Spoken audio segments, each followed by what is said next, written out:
దగ్గర దగ్గర 12కు పైగా నెట్వర్క్స్ ఆపరేట్ అవుతున్నాయి ప్రపంచం మొత్తం మీద. వాళ్ళు టెర్రర్ ఫండింగ్ కోసం అచ్చంగా వాళ్ళు నిర్దిష్టంగా కొన్ని లక్ష్యాలు పెట్టుకున్నారు. ఐఎస్ఐ కొన్ని లక్ష్యం. ప్రతి ఏడాది ఒక $500 మిలియన్ టెర్రర్ ఫండింగ్ సేకరించాలి. ఎలా సేకరించాలి? కిడ్నాపులు, హత్యలు, బెదిరింపులు అండ్ దారి దోపిడీలు, వాట్ నాట్ ఎవ్రీథింగ్. ఎవరి ద్వారా చేయించాలి? మొత్తం లష్కరే తోయిబాలు, జైషే మొహమ్మద్లు అండ్ స్థావరాల మెయింటెనెన్స్ దీనికోసం అచ్చంగా వేరే ఫండ్ పెట్టుకున్నారు. 125 నుంచి $250 మిలియన్. అంటే ఓవరాల్గా ఏంటంటే ఒక $1000 మిలియన్ అనేసుకోండి, $1 బిలియన్ వేసుకోండి, ఖచ్చితంగా $1 బిలియన్ వాళ్ళు పెట్టుకున్నారు అనమాట. సో ఇంత ఆర్గనైజ్డ్గా వీళ్ళు ఎప్పటి నుంచి వ్యవస్థలు ఏర్పాటు చేసుకుంటూ వచ్చారంటే 1980 నుంచి ఏర్పాటు చేసుకుంటూ వచ్చారు. ప్రతి 5 ఏళ్ళకి కొత్త ఆర్గనైజేషను, వాటిని బ్యాన్ చేస్తే వాటి మీద ఇంకా అన్నింటికి మించి ఏంటంటే ఎవరైనా ఉగ్రవాదులు చనిపోతే వాళ్ళకి ₹1 చొప్పున వితరణ చేసే ఒక దానశీలతను కూడా నిన్న పాకిస్తాన్ ప్రభుత్వం ప్రకటించుకుంది. మొత్తం ఆ చచ్చిపోయిన వాళ్ళందరూ మసూద్ అజహర్ బంధువులు, వేలు విడిచిన మేనమా పిల్లలే కాబట్టి ఆ 14 కోట్లు మొత్తం అతనికే వస్తాయన్నమాట. రాకపోతే అతను వీళ్ళని చంపేస్తాడు అది ఇవ్వకపోతే. అది కూడా ఎక్కడి నుంచి వీళ్ళు ఎక్కడో అడుక్కుని తెచ్చుకున్న దాంట్లో నుంచి గీకి మరీ ఇస్తున్నారనమాట IMF నుంచి. అసలు మొత్తం వాళ్ళ టెర్రర్ వ్యవస్థ ఎలా పనిచేస్తుంది, ఆ టెర్రర్ ఫండింగు, దీని రూట్స్, వీటన్నిటి మీద సమగ్రంగా చర్చించడానికి మనతో ఉన్నారు డాక్టర్ బిఎన్ రమేష్ గారు, ఫార్మర్ డీజీపీ వెస్ట్ బెంగాల్. నమస్కారం డాక్టర్ బిఎన్ రమేష్ గారు. అలాగే ఫరూక్ షుబ్లీ గారు, ఏపీ మైనారిటీ హక్కుల వేదిక అధ్యక్షులు. నమస్కారం ఫరూక్ షుబ్లీ గారు. అండ్ కల్నల్ వివి రావు గారు, వారికి కూడా నమస్కారం. అలాగే జూపిడి ప్రభాకర్ రావు గారు, ఎమ్మెల్సీ యాజ్ వెల్ డిఫెన్స్ రంగంలో ఆయన 2 దశాబ్దాలుగా పైకి సేవలించారు, వాక్యూమ్ టెక్నాలజీ స్పెషలిస్ట్.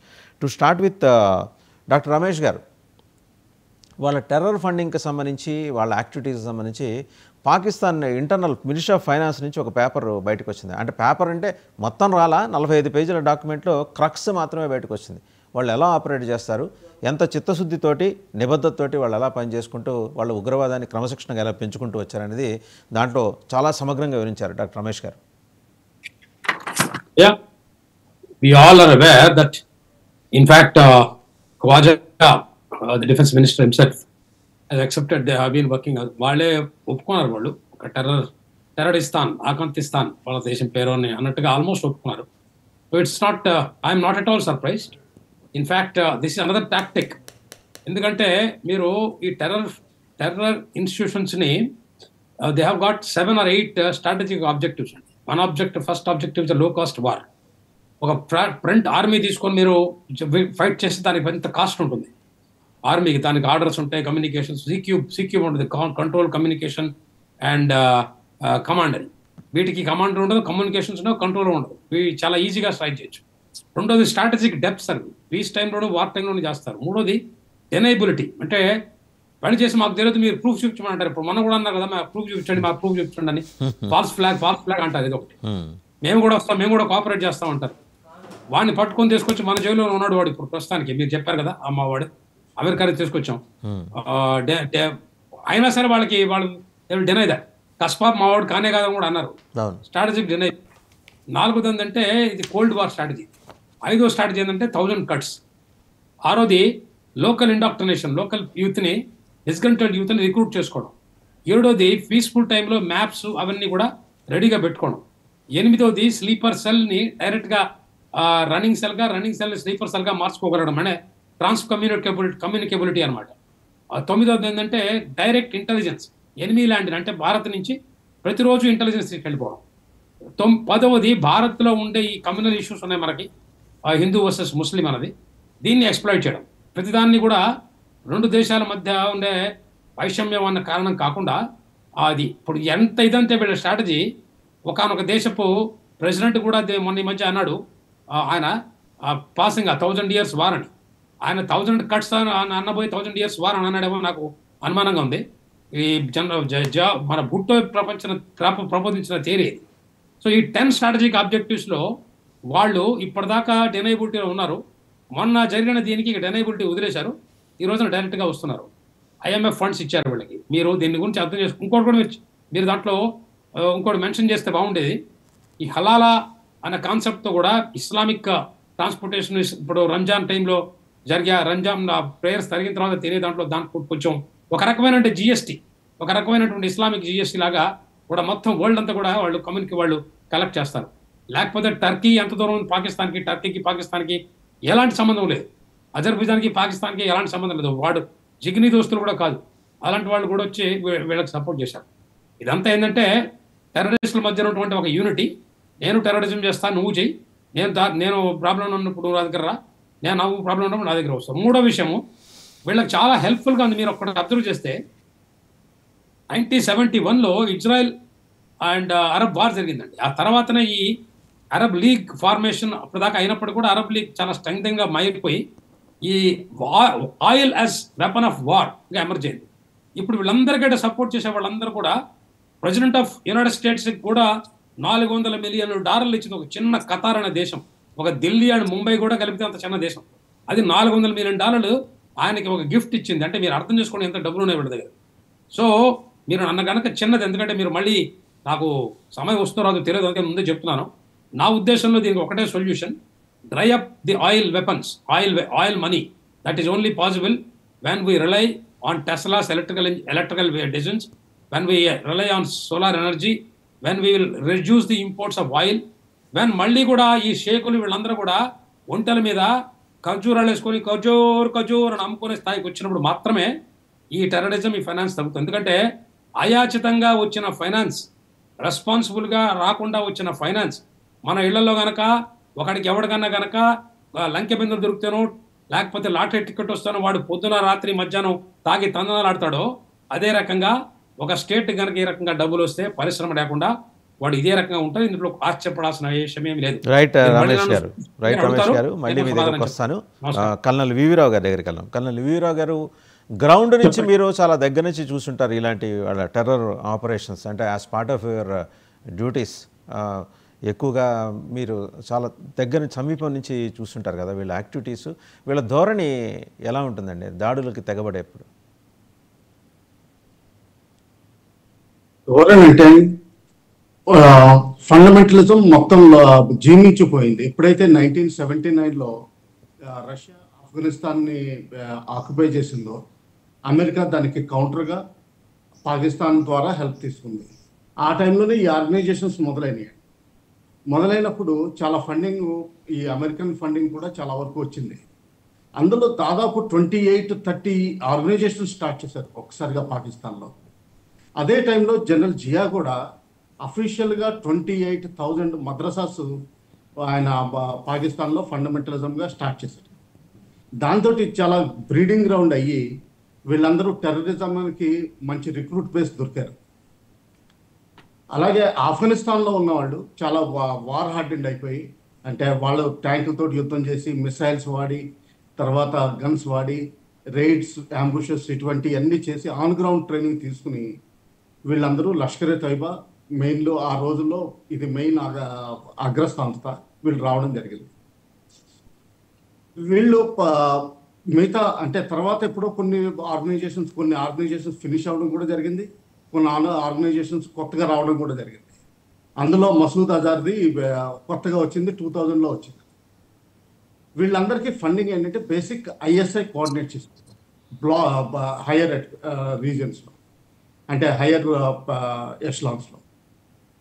ఐఎస్ఐకి ఫండ్ ఎక్కడి నుంచి వస్తుంది? Basically drug money, self financed.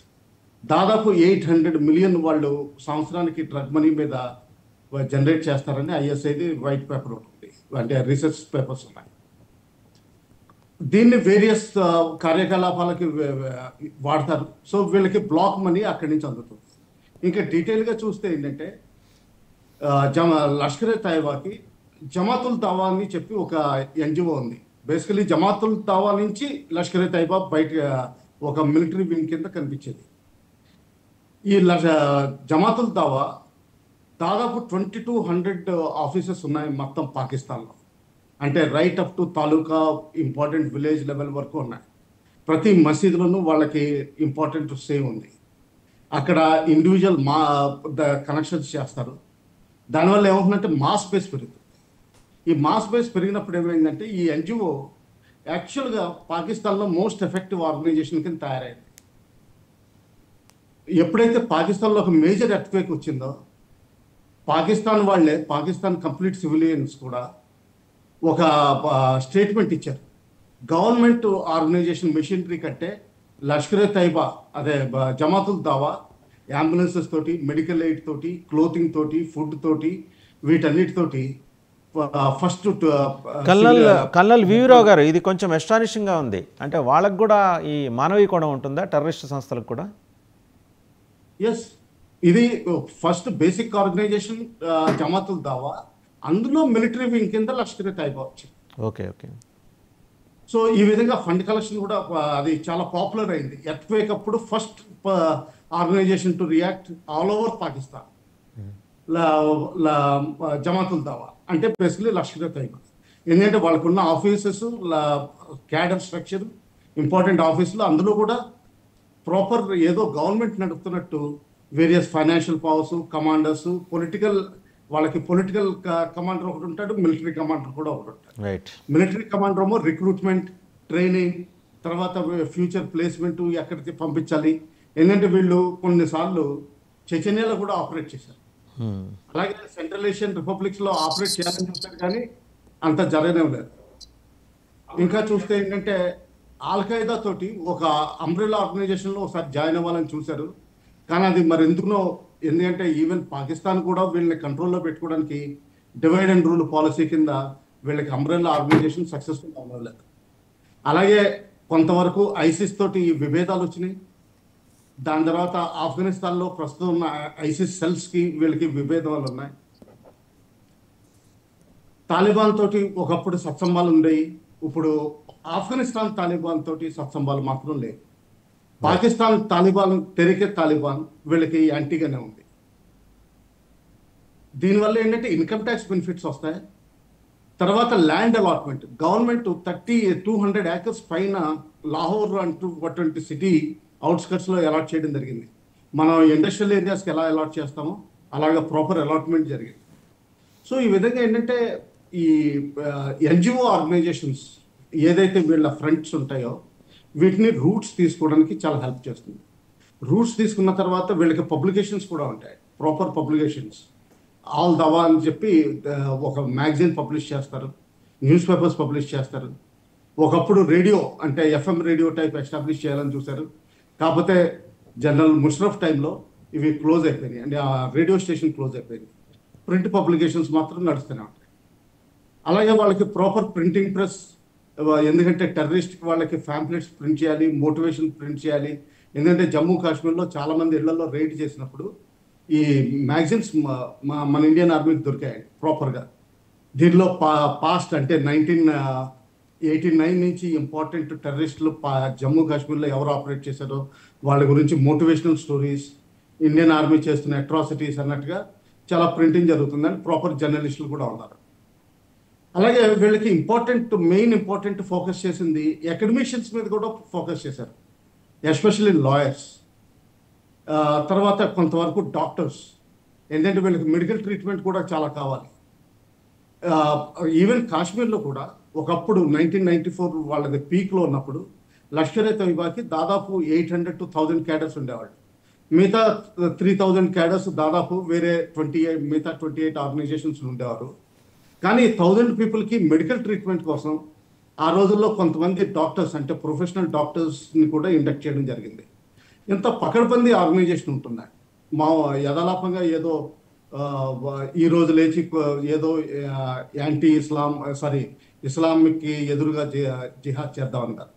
అలాగే జనరల్ జియావుల్ హక్ టైంలో proper main even Dawn news పేపర్లో కూడా అడ్వర్టైజ్మెంట్స్ వచ్చినాయి, మేము జిహాద్ చేస్తాం, మాకు డొనేషన్ చేయండి. ఇదేదో సీక్రెటివ్ అఫైర్ కాదు. Only in around 2000 international pressure తోటి ముషరఫ్ గారు బ్యాన్ చేయడం మొదలుపెట్టారు అఫీషియల్గా. అప్పుడు ఏంటంటే పేరు మార్చుకుని ఒరిజినల్ ఆర్గనైజేషన్నే సేమ్ డూప్లికేట్ చేసి మళ్ళీ నడపడం మొదలుపెట్టారు.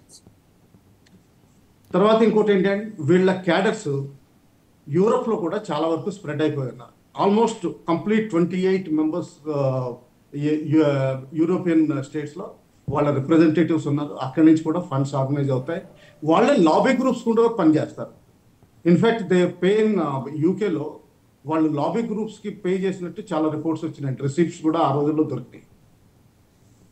ఈ విధంగా ఇంటర్నేషనల్గా వాళ్ళు చాలా ఎఫెక్టివ్ అవ్వాలని చూశారు. అమెరికాలో ఎంతవరకు ఎఫెక్ట్ అయిందో అది ఎప్పుడు రిపోర్ట్స్ రాలేదండి. కానీ యూకే ఎస్పెషల్లీ, తర్వాత కొంతవరకు జర్మనీ, కొంత నార్డిక్ కంట్రీస్, దాని తర్వాత స్పెయిన్, కొంచెం పోర్చుగల్, ఇలాగా వేరియస్ డిగ్రీస్ ఆఫ్ సీరియస్నెస్లో వాళ్ళ రిప్రజెంటేషన్, ప్రాపర్ ఆర్గనైజేషన్. రైట్ చెచెనియాలో మాత్రం చాలా సీరియస్గా ఉంది. రైట్, మళ్ళీ మీ దగ్గరికి వస్తాను సార్. ఒకసారి చెప్పండి. జూపిడి ప్రభాకర్ గారి దగ్గరికి వెళ్దాం. ప్రభాకర్ గారు, డిఫెన్స్ రంగంలో 2 దశాబ్దాలు మీరు సేవలు అందించారు. అంటే మీరు పూర్తిగా సాంకేతిక రంగంలో, అంటే ఆ డిసిప్లిన్లో ఉన్నారు. బట్ మీకు కూడా కొన్ని ఇన్పుట్స్ ఉండే ఉంటాయి. ఎందుకంటే దేశవ్యాప్తంగా మీరు బాధ్యతలు నిర్వహించే క్రమంలో చాలా ఆర్గనైజేషన్స్ని you met have come across several organisations, several individuals working with these అంటే ఈ సింపథైజర్స్. మీకు ఎక్కడో ఒక చోట నోటీస్ చేసి ఉంటారు కదా, ఈ టెర్రర్ ఫండింగ్ మన దేశం నుంచి చాలా ఎక్కువ ఉందండి. అంటే వాళ్ళకి మొత్తం 5 మాడ్యూల్స్లో వెళ్తుంటే మనది ఇండియా ఓరియంటెడ్ మాడ్యూల్ నుంచి చాలా బలంగా దగ్గర దగ్గర $300 మిలియన్ ఇండియా నుంచి వెళ్తున్నాయట. పరాణం అండి నేను చెప్పేది, పరాణం. గుడ్ మార్నింగ్ వాసుదేవన్ గారు, అదేవిధంగా డిబేట్లో ఉన్నటువంటి all dignitaries who work for defence system, VV Rao గారు కానీ, రమేష్ గారు కానీ, ఫరూక్ గారు కానీ, అండ్ చూస్తున్నటువంటి వీక్షకులకు 99. Are you audible my voice? వినిపిస్తుందండి, వినిపిస్తుంది. Okay, then fine. Of course నేను మన ఈ పెద్ద సార్లు లాగా I may not direct involve into the defence forces, but I use to produce and use the mechanised weapons or materials for those entire defense system, being a ex-Misradat Nigam Limited, which is located at Kanchanborg, DRDO sister organization. Short form lo Methani antam. దానిలో పనిచేసినటువంటి being a vacuum technologist, I can say something about these weapons and as well as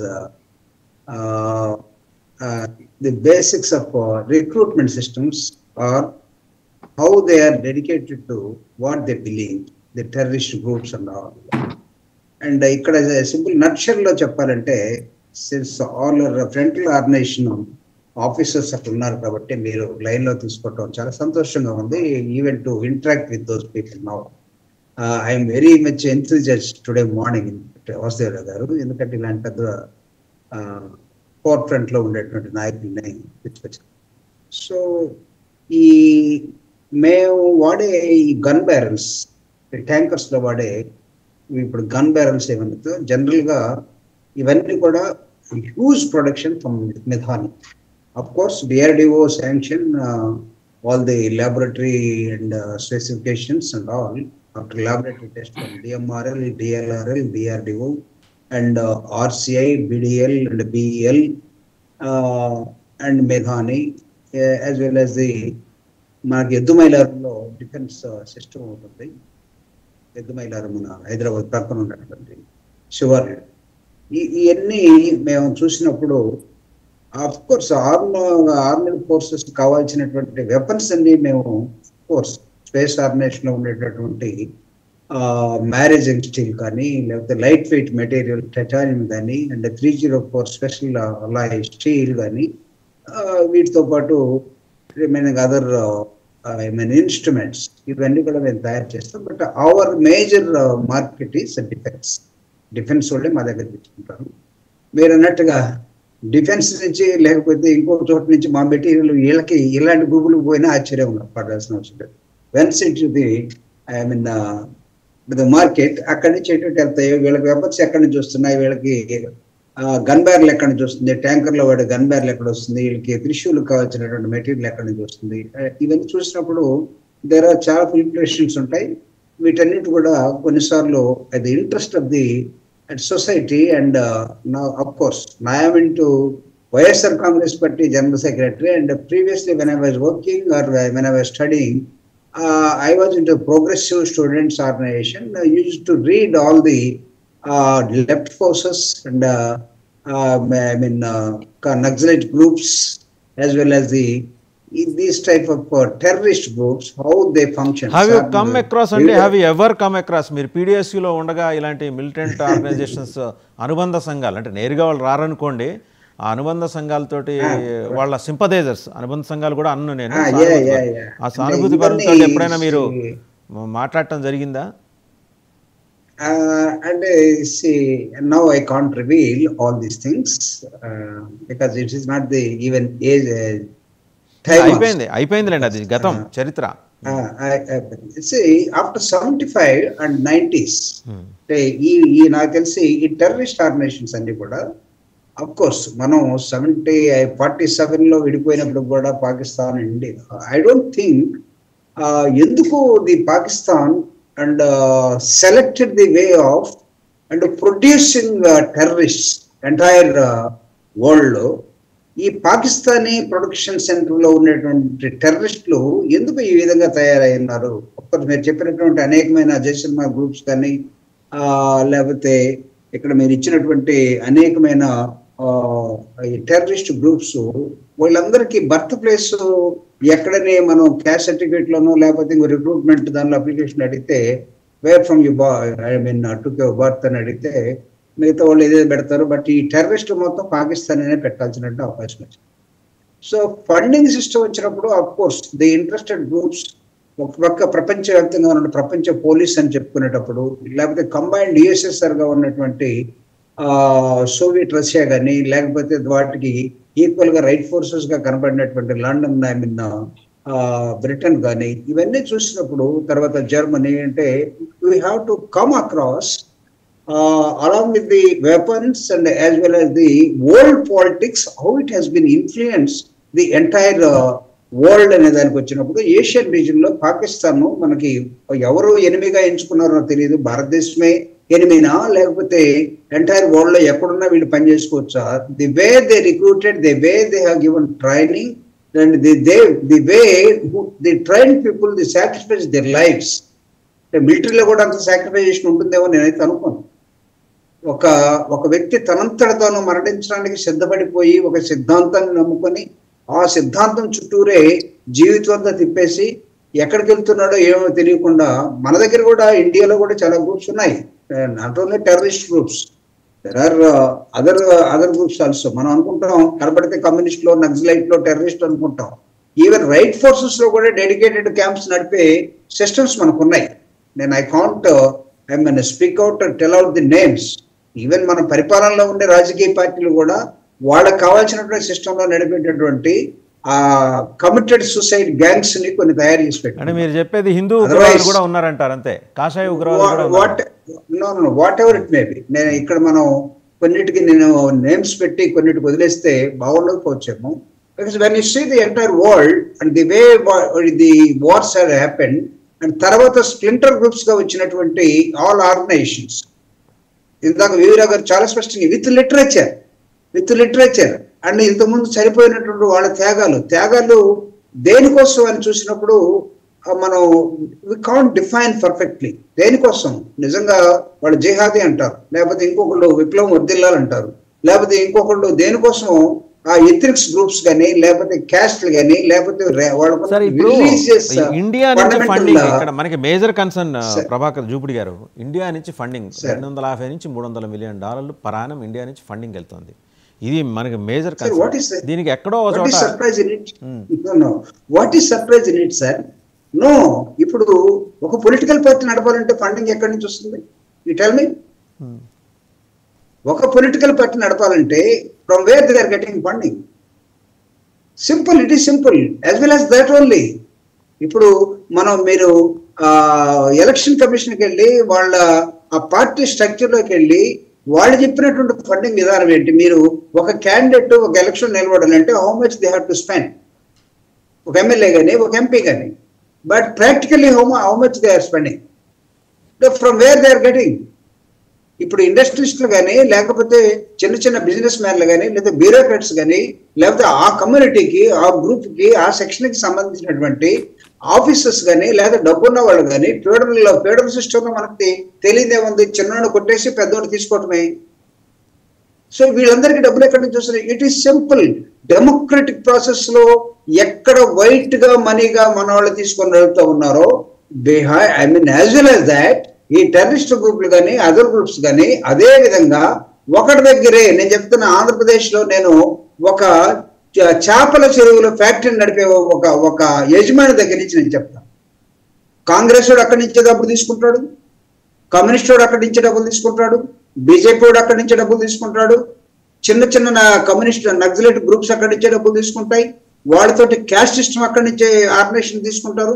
వాళ్ళతో పాటు as it is గా ఇంకొక రూపంలో వచ్చినటువంటి X కూడా అదే తీసుకుంటాడు. X using for what and y using for what and ABC వీళ్ళెవరు దేనికి వాడుతున్నారు, ఇవన్నీ పర్పస్ ఏంటి వాడికి అనవసరం. వాడు ఏదో సంపాదిస్తున్నాడు, ఈ గ్రూప్ వస్తుంది, నాకు ఫండింగ్ కావాలి. నీకు ఈ డిఫరెన్షియేషన్ మనం సొసైటీలో ఈ అంతరాలు తగ్గించగలిగిన రోజు ఇవన్నీ పోతాయండి. First of all instead of blaming ఒక సెక్షన్ ని ఒక ఆర్గనైజేషన్ ఇవన్నీ చేసేటప్పుడు for what these are all taking place ఇది చూసినప్పుడు అంతరాలు ఉన్నటువంటి సమాజంలో doctor Babasaheb Ambedkar said what నిచ్చెన మెట్ల కుల వ్యవస్థ భారతదేశాన్ని గురించి. ఎందుకు భారతదేశాన్ని గురించి ఒక కుల వ్యవస్థని గురించి చెప్పాడు? ఈ రెడ్ ఎంటైర్ కంట్రీ. అతను ఒక at the age of 21 years when he was a student at Columbia University, he wrote a book how to develop the American railways. How to develop American railways at the age of 21 years, being a student of Columbia University, Ambedkar ఒక book రాశాడు. Can you believe? ప్రపంచంలో ఇలాంటి మేధావులు వచ్చిన తర్వాత ప్రపంచం మొత్తం కూడా ఈ భారతదేశంలో ఎక్కడ ప్రపంచంలో ఎక్కడ లేనటువంటి ఒక వ్యవస్థ ఫాల్ట్ ఆఫ్ ద సాయిల్ అన్నాడండి. Fault of the soil Babasaheb Ambedkar sir. Sir నేను ఒక్క సెకండ్ లో నేను ముగించేస్తాను, ఎందుకంటే సెకండ్ రౌండ్ ఇందాక రమేష్ గారు చెప్పినట్టు వస్తుందో లేదో మనకు తెలియదు, but you have to tell again. అంటే ఇక్కడ నేను ఏం చెప్తున్నానంటే ఈ సొసైటీలో ఉన్నటువంటి ఫండమెంటల్ డిఫరెన్సెస్ ని, ఇన్ఈక్వాలిటీస్ ని, ఈ అనేకమైన రోగాల్ని, వీటికి మూలం ఏంటనేది డెమోక్రటిక్ గా కళ్ళ ముందు కనిపించే ప్రభుత్వాలు చేయనంత కాలం ఈ గ్రూపులు వస్తూ ఉంటాయి. వాళ్ళకి మనీ ఎక్కడి నుంచి వస్తుందంటే నో సర్ప్రైజ్.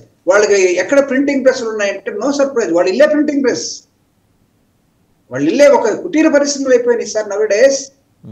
సో కాబట్టి ఈ మనం మాట్లాడుతున్నటువంటి టెర్రరిస్ట్ వ్యవస్థ ఏదైతే ఉందో వాళ్ళు ఇప్పుడు సైన్స్ అండ్ టెక్నాలజీలో కూడా doctors and engineers they recruited like anything.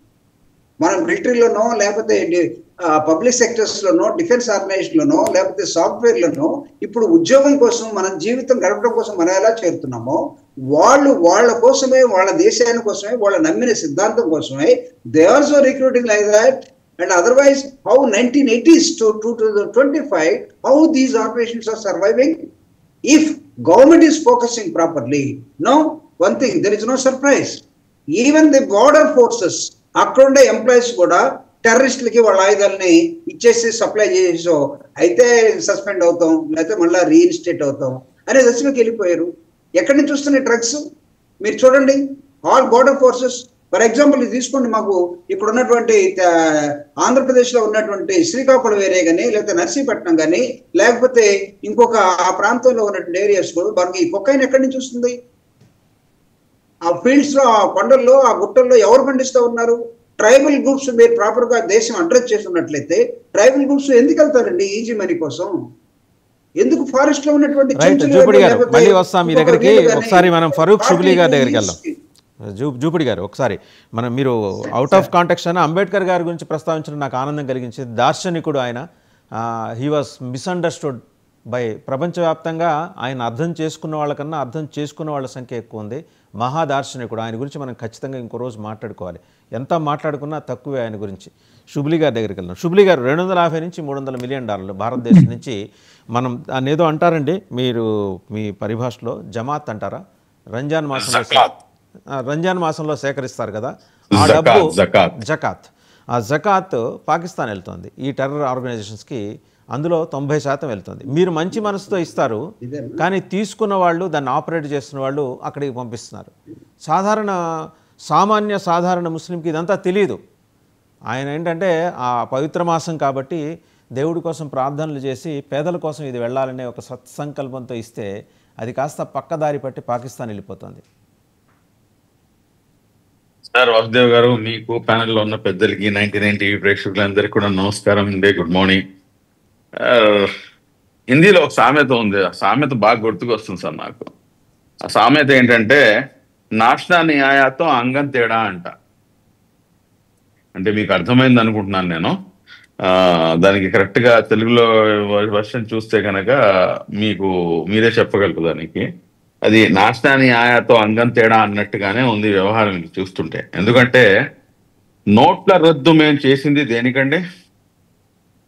నోట్ల రద్దు అన్న కాన్సెప్ట్ తీసుకొచ్చింది దేనికి? టెర్రరిజం అనేది, టెర్రరిజానికి ఫండింగ్ ఏదైతే జరుగుతుందో అది 100% అది ఆగిపోతుంది అని చెప్పేసి మనం గతంలో మాట్లాడుకున్నటువంటి మాటలు అనేకమైనటువంటి ఉన్నాయి. మరి ఈ రోజున కూడా మళ్ళా 250 కోట్ల నుంచి 300 కోట్లు అంటే that is an biggest debatable అంశం. దాని గురించి నేను ఎక్కడ కూడాను ఇది ఇలా అది అలా లేకపోతే ఆ పార్టీ వాళ్ళు లేకపోతే ఫలానా నేను ఎక్కడ పిన్ పాయింట్ చేయట్లేదు. ఒక బోల్డ్ ఒక స్టేట్మెంట్ ఏదైతే ఉందో ఆ స్టేట్మెంట్ ని బేస్ చేసి మీ ముందు ఒక చిన్న మాట ఒకటి పెట్టాను. అది చాలా పెద్ద డిబేటబుల్ అంశం. దాని తర్వాత ఇప్పుడు కమింగ్ టు ఏదైతే మన జకాత్, దాని తర్వాత ఇందాక రమేష్ గారు మాట్లాడుతూ చాలా స్పష్టంగా ఆయన హలాల్ ప్రొడక్ట్స్ గురించి కూడాను మాట్లాడటం జరిగింది. అంటే దీని ద్వారా కూడాను ఫండింగ్ అనేది వస్తుంది అని చెప్పేసి. సరే, ఇప్పుడు నోట్ల రద్దు తర్వాత కూడాను ఏ రకంగా వెళ్తుంది అనేది తర్వాత మాట్లాడుకుంటే, ఇప్పుడు మనం ఒకసారి జకాత్ గురించి మాట్లాడుకుందాం. జకాత్ అసలు ఏంటి? జకాత్ కాన్సెప్ట్ ఏంటి? జకాత్ ఎందుకు వచ్చింది? జకాత్ ఏంటి అసలు అంటే కనుక ఒక మనిషికి, ఒక ముస్లిం, ఒక విశ్వాసి ఇన్ ద సెన్స్ అతను ముస్లిం అయిన ఒక వ్యక్తికి ఏంటంటే అతనిపై జకాత్ అనేది విధి అండి. అది at any cost he has to pay that. ఆ జకాత్ ఏంటంటే ఒక 7.5 తులాల బంగారం, లేదంటే కనుక 22.5 తులాల వెండి. అంటే ఇది ఒక కొలమానం అన్నమాట. దీనికన్నా ఎక్కువ సంపద in the form of cash, in the form of stock, in the form of anything మీ దగ్గర ఉంటే కనుక దాని మీద సంవత్సరానికి 2.5%. ఫర్ ఎగ్జాంపుల్, మీ దగ్గర 10 లక్షల రూపాయలు ఒక సంవత్సరం పూర్తి అయిపోయి 7.5 తులాల బంగారం దాటి మీ దగ్గర 10 లక్షల రూపాయలు మీ దగ్గర సేవింగ్స్ ఒక సంవత్సరం పాటు పూర్తిగా మీ దగ్గర ఉండుంటే దాని మీద నుంచి 2.5% జకాత్ అనేది తీయాలి. అది కేవలం రంజాన్ మాసంలోనే తీయాలని చెప్పి ఎక్కడ లేదు, సంవత్సరానికి ఒకసారి తీయాలి. ఏ రకంగా అయితే ఇన్కమ్ ట్యాక్స్ మనకి 31st మార్చ్ మనం అకౌంట్స్ క్లోజ్ చేసుకుంటామో, అలాగే దీంట్లో కూడా ఏంటంటే మీ అకౌంట్ క్లోజ్ చేసుకోవడానికి మీకు ఉన్నటువంటి డేట్ పెట్టుకుని చాలా మంది ఏంటంటే రంజాన్ మాసాన్ని ఎంచుకుంటారు. ఎందుకంటే ఒక పవిత్రమైనటువంటి మాసం, మంచి జరుగుతుంది అందరికి కూడాను అని చెప్పేసి ఒక కాన్సెప్ట్. ఇప్పుడు ఈ జకాత్ అమౌంట్ ఎవరికి ఇవ్వాలి?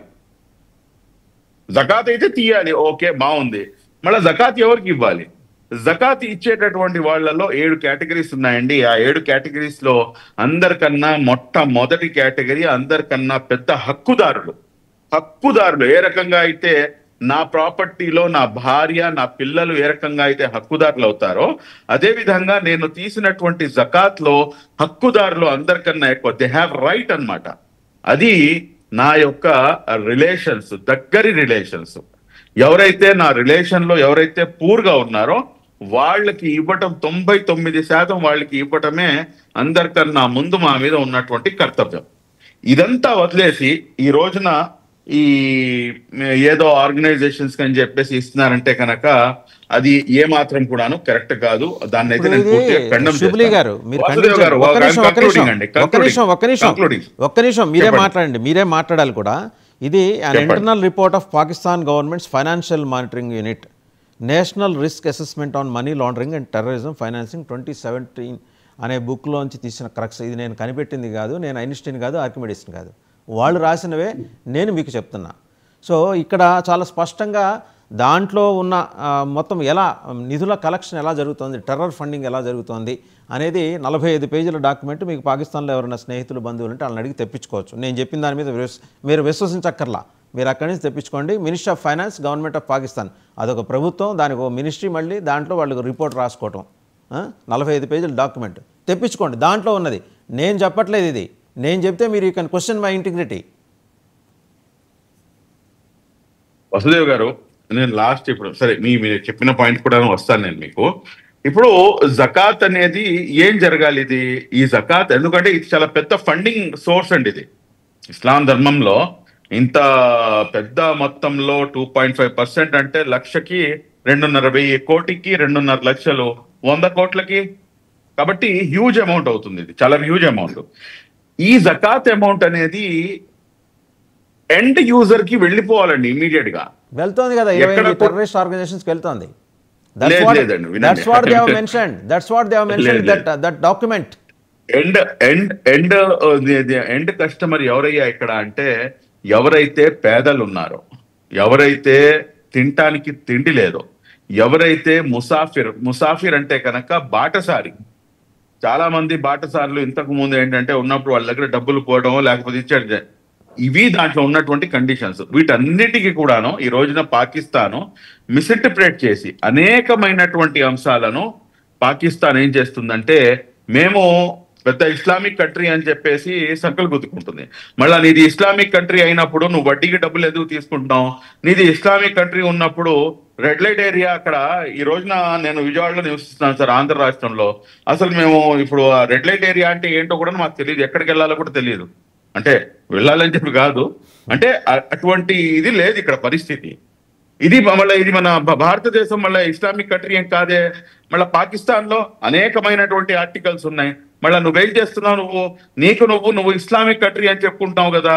మరి అలాంటప్పుడు ఏదైతే వ్యభిచారం ఉందో, వ్యభిచారాన్ని నువ్వు ఎక్దమ్ ఓపెన్ గా ఆమ్ చేసి వదిలేసావు నువ్వు. మళ్ళీ నీది ఇస్లామిక్ కంట్రీ ఎలా అవుతుంది? కాబట్టి పాకిస్తాన్ అనేది పాకిస్తాన్ ఫాలో అయ్యేది మాత్రమే ఇస్లాము, లేకపోతే పాకిస్తాన్ చెప్పేదే ఇస్లాము, లేకపోతే పాకిస్తాన్ ఏదైతే నడుచుకుంటుందో అదే ఇస్లామిక్ పద్ధతి అని చెప్పేసి మనం అనుకుంటే కనుక మన పప్పులో కాలేసినట్టేనండి. ఈ రోజున పాకిస్తాన్ కి ఎంతమంది ఇస్లామిక్ కంట్రీస్ పాస్వర్డ్గా నుంచున్నాయి? ఇదో పెద్ద క్వశ్చన్ సార్. ఇది పెద్ద క్వశ్చన్. నిజంగా ఇస్లాం అనేది ప్రపంచంలో ఉన్నటువంటి 55 ఇస్లామిక్ కంట్రీస్ ఈ రోజున ఏమైనా పాకిస్తాన్ కి మద్దతుగా నుంచున్నాయా? నుంచోవండి, మీరు చూసుకోండి. దాని తర్వాత ఇప్పుడు మీకు నిన్నే అనుకుంటాను మీ డిబేట్ లోనే మన దీని గురించి వచ్చింది, టర్కీ గురించి. టర్కీ అనే సబ్జెక్టు చాలా డిఫరెంట్ సబ్జెక్ట్ సార్. అది దాని మీద మాట్లాడుకోవాలంటే మనకి కంప్లీట్ గా ఒక డిబేట్ కాదు, 2 డిబేట్లు కావాలి.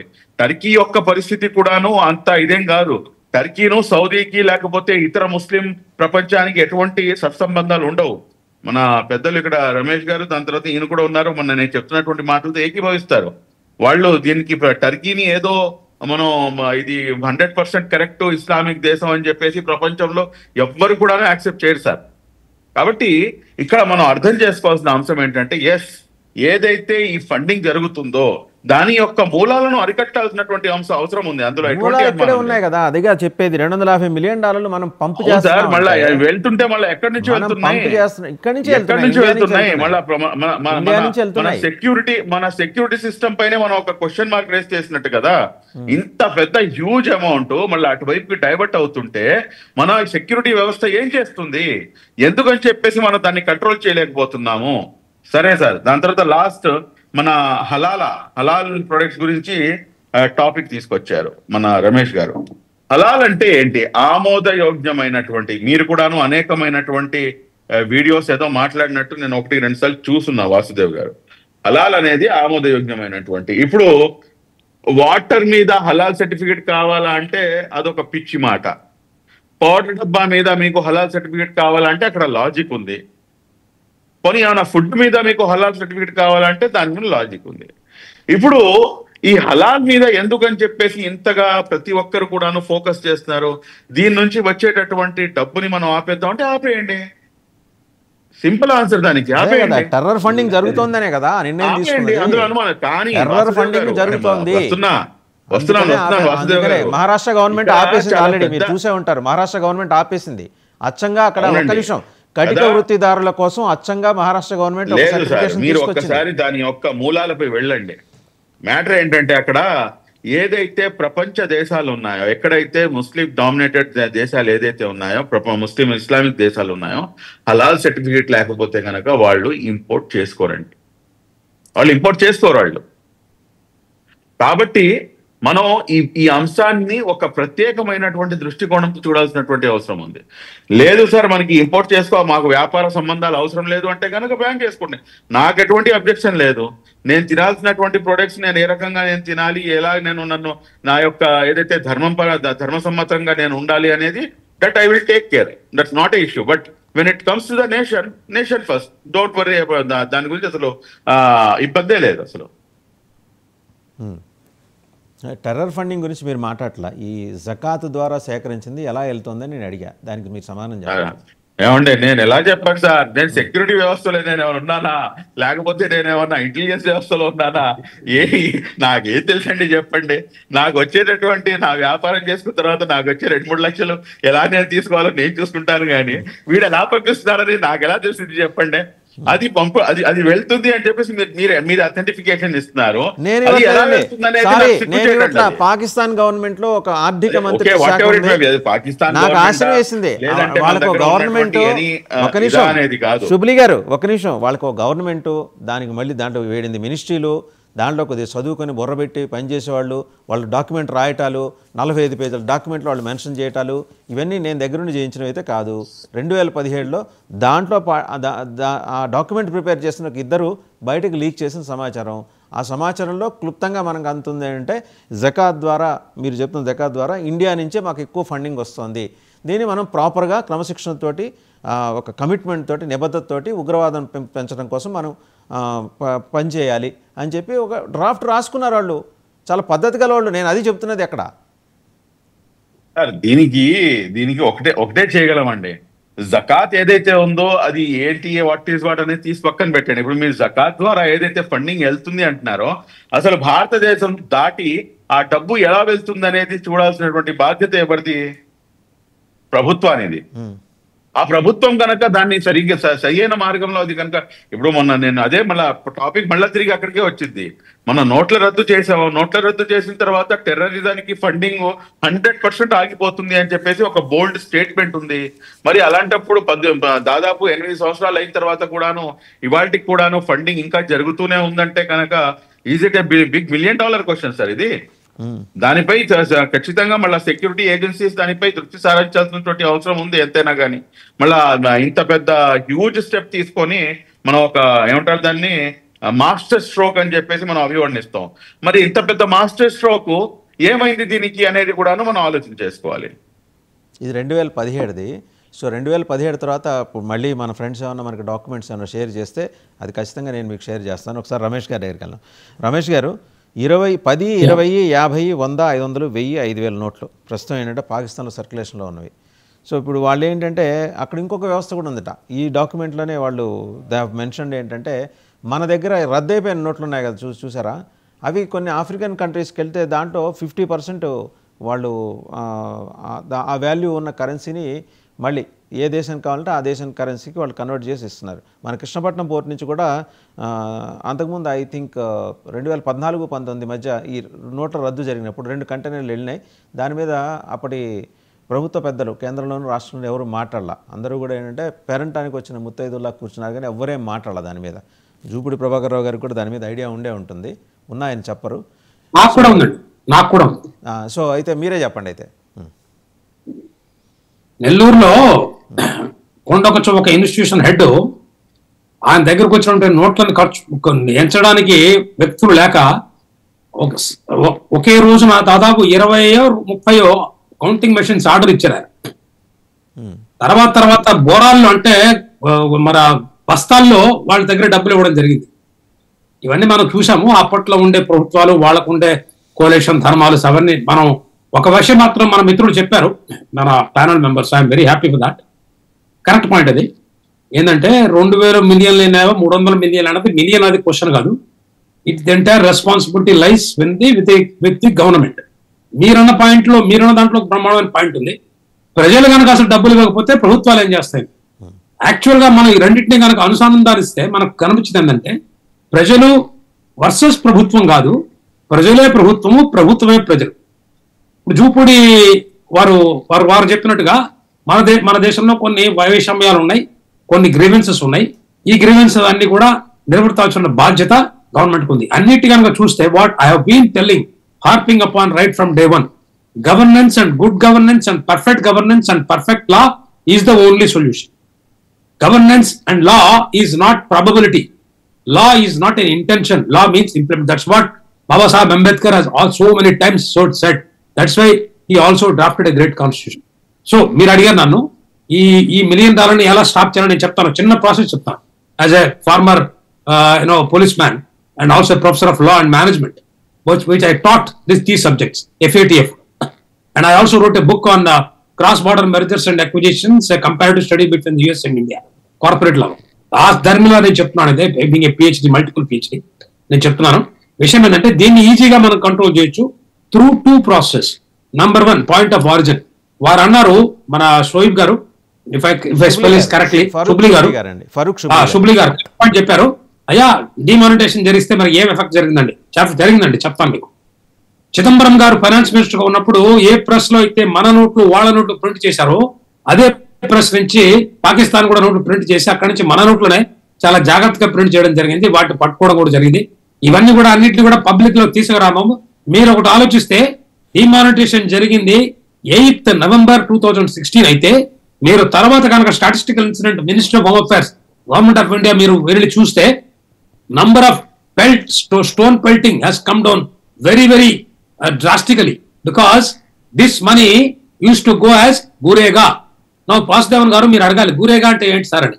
మీరు అడగకపోయినా మీరు అడిగినట్టే భావించి నేను ఉత్తరం చెప్తాను, ఆన్సర్ ఇస్తాను. gurega అంటే Geelani urban rural development guarantee authority. ఎవరా గిలానీ? సయ్యద్ అహ్మద్ గిలానీ. ఆయన ఒక పెద్ద తంజీమ్ నోటిపించేవాడు అక్కడ. ఆయన ఒక మాట అంటే ఇది, నాకు మంచి మిత్రుడు ఆయన. 77 నుండి నేను కాశ్మీర్లో పనిచేసినప్పుడు నేనంటే చాలా వాత్సల్యంగా చూసేవారు, నా మాట వినేవారు ఆయన. So Geelani urban development authority ఉండేది.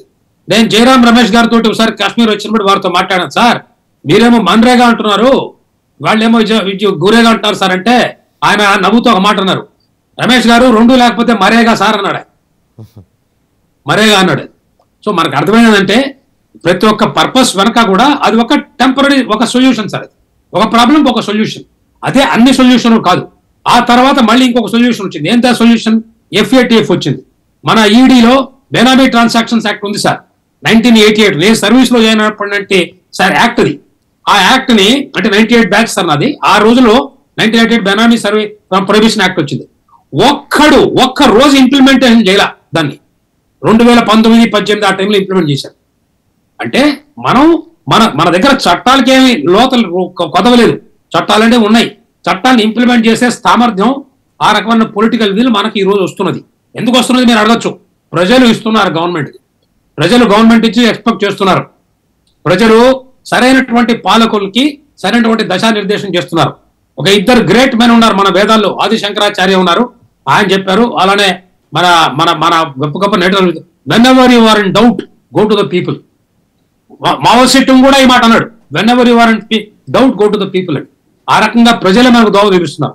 3వ సొల్యూషన్ నేను ఇస్తున్నాను సార్ మీకు. ఇది ఏ రకంగా ఇప్పుడు మీరు ఈ ప్రోగ్రామ్ చేస్తున్నారు, ఈ ప్రోగ్రామ్ కి యూ డిజర్వ్ కైజే పాకిస్తాన్ అవార్డ్. మీరు అడగచ్చు, వాట్ ఈస్ కైజే పాకిస్తాన్? కైజరే పాకిస్తాన్ అంటే మన భారత్ లాంటిది. ఎందుకంటే వాళ్ళది గవర్నమెంట్, దానికి ఒక వెబ్సైట్, దానికి ఒక డాక్యుమెంట్ మీరే గుర్తించారు. వాళ్ళు కూడా గుర్తిస్తారని నేను అనుకోవట్లా. మనం దాని మీద ఈరోజు డిస్కస్ చేస్తున్నాం. సో ఒక డిఫంక్ట్ స్టేటు, ఒక గ్యాంగ్స్టర్ స్టేటు, ఒక దావూద్ ఇబ్రహీం లాంటి వ్యక్తి చలాయించే స్టేటు 22,000. వారు రావు గారు ఒక చిన్న మాట చెప్పారు, కొంచెం వారు పర్మిషన్ ఇస్తే కొంచెం హిస్టారికల్ ఫ్యాక్ట్స్ కొన్ని చెప్తాను. జావులకు 1988 చచ్చిపోయాడు, ఆయన చంపేశారు. ఈ was killed in so called accident. Pakistan లో ఎవరు యాక్సిడెంట్ లో పోరండి. యాక్సిడెంట్ చేయించబడును. ఒక యాక్సిడెంట్ చేయించో 2 యాక్సిడెంట్లు ఫ్రీగా చేయబడును. అవి బోట్లు ఉంటాయి కదా పాకిస్తాన్ లో. అలానే వారు వెళ్ళిపోయారు. వారు వెళ్ళిపోయిన తర్వాత ఇవన్నీ జరిగినాయి.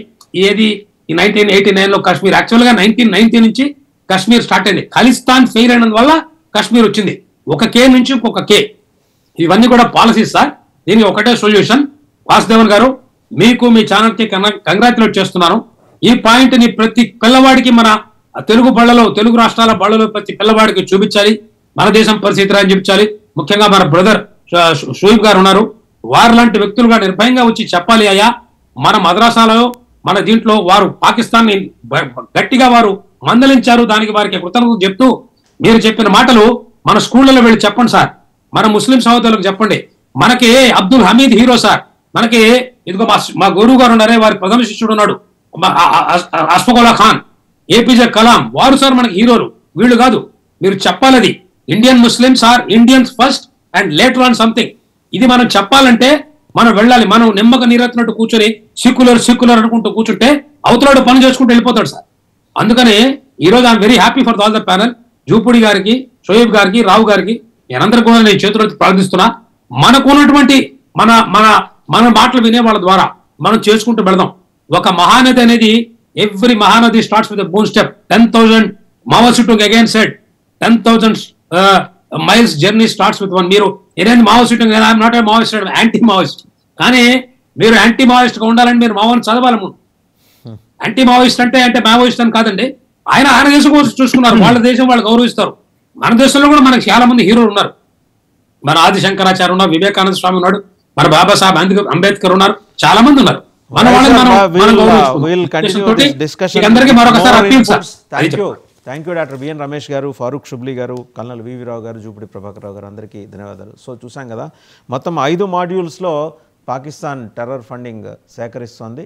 అది అందులో ప్రధాన భూమిక పోషిస్తున్నది భారతదేశం నుంచి. ఇండియా నుంచి $250 మిలియన్ పర్ యానం వెళ్తుంది. ఏ రూపంలో వెళ్తుంది, ఎలా కలెక్ట్ చేసుకుంటా అంటే మనీ లాండరింగ్, ఎక్స్ట్రాక్షన్.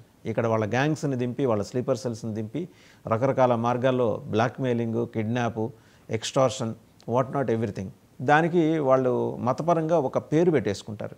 ఆ పేరు పెట్టి ఇక్కడి నుంచి మనీ లాండరింగ్ బయట రాష్ట్రాలకి, బయట దేశాలకు ఎలా వెళ్ళాలి, అండ్ హవాలా, ఇవన్నీ ఆపరేట్ చేస్తున్న 28 టెర్రరిస్ట్ గ్రూపులకి హైదరాబాద్ ఏంటంటే ఒక షెల్టర్ జోన్గా మారింది. నిన్నటికి నిన్న ఛత్తీస్గఢ్, తెలంగాణ సరిహద్దులో జరుగుతున్నది మావోయిస్టుల ఎరువేత కోసం కాదు. ఇక్కడికి దిగి రావణ కాష్టం రగల్చడానికి వచ్చిన లష్కరే తోయిబా వాళ్ళ టెర్రరిస్ట్ మూకల్ని ఏరేయటం కోసం ఆపరేషన్ జరుగుతుంది. అది గవర్నమెంట్ ఆఫ్ ఇండియా మరి కొద్ది రోజుల్లో స్పష్టంగా వాళ్ళే బయట పెడతారు. It's not aimed at Maoist. So anyhow, thank you very much for watching big debate.